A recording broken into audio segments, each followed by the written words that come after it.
Well, we already spoke several times about this, so I repeat that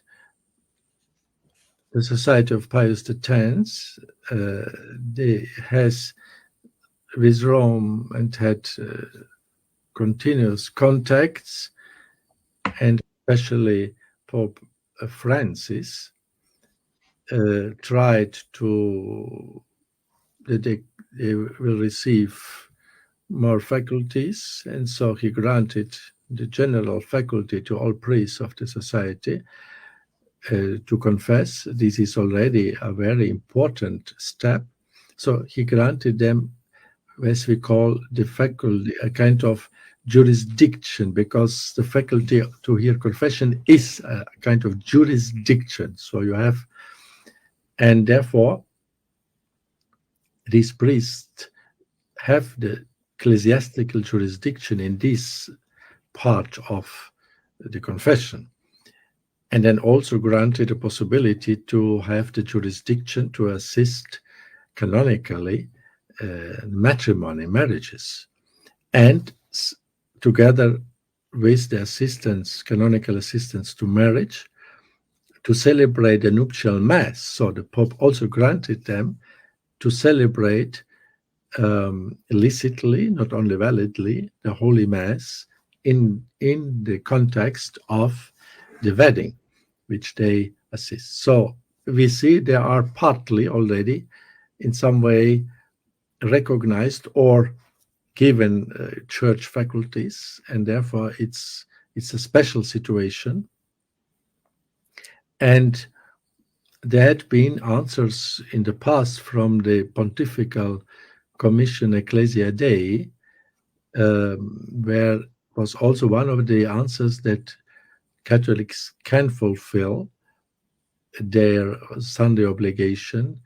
assisting a Mass celebrated by a priest of the Society of Pius X, under the condition that this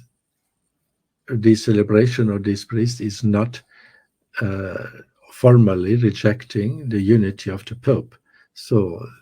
in these Masses, the Pope and the Society of Pius X always recognize the current Pope, Pope Francis also, as a valid Pope, and mention him in all the Masses, and even outside the Masses, publicly. The Pope, for the Pope, there are prayers and even there are chanting for the Pope and singing and praying for him. This is a sufficient signs and proofs that this is not schismatic, and therefore people can assist the Sunday Mass of celebrated by the priest of the Society of Pius X. And the other sacraments, I mentioned already 2 sacraments, and of course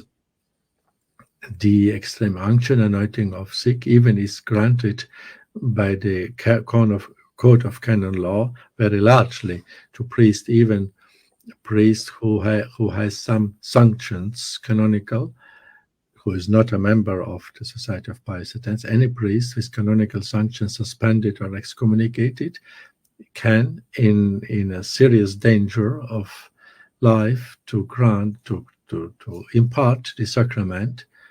of confession, of anointing of sick, and give Holy Communion. So, and then the other sacraments, it's concerning the bishop, the confirmation, and then also the ordination is valid in the Society of Pius X. It's not yet publicly cleared completely the issue of the ordinations, the licitness, but there are some informations that even the Holy See granted the possibility that the ordinations in the Society of Pius X could be done. So therefore we have to pray that the Society of Pius X will receive all and complete powers or recognitions which are necessary to work as a normal society within the Catholic Church. This we have to desire and to pray. And I hope this will come for the benefit of the souls, for the benefit of transmitting integrally, purely, the Catholic faith, the Catholic liturgy, Catholic teaching, morality, as it was all the centuries done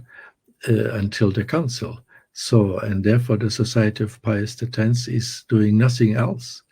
than what all the saints which we know did, celebrating Mass, giving catechism, praying for the Pope. Of course, they are not public, completely, canonically, as we say, subjected to the Pope in this case, but it is an extraordinary, unheard